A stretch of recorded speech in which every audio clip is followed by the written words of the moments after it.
Bagong low pressure area, nabuo na, aasahang papasok ng PAR. Isang panibagong sama ng panahon ang namataan sa labas ng Philippine Area of Responsibility, PAR. Aasahan itong pumasok ng PAR at posibleng tumawid sa Northern Luzon. Namataan ang low pressure area, LPA-08A, sa layong 1,456 na kilometro silangan ng Eastern Visayas.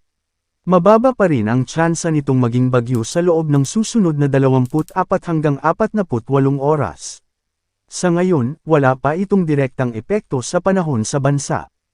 Kaya't asahan pa rin ang mainit at maalinsangang panahon dahil sa monsoon break o pansamantalang paghina ng hanging habagat.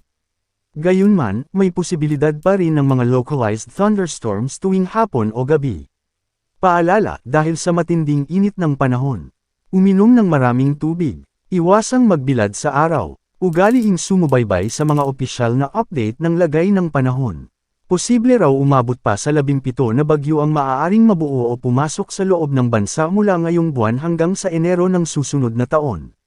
Sa idinaos na 186th Climate Forum, sinabi ng Pag-asa na posibleng umabot sa 2 hanggang 4 na bagyo ang darating sa bansa ngayong Agosto, Setyembre, at Oktubre. 2 hanggang 3 bagyo naman daw ang inaasahang tatama sa Nobyembre at Disyembre habang isa na lang pagdating ng Enero.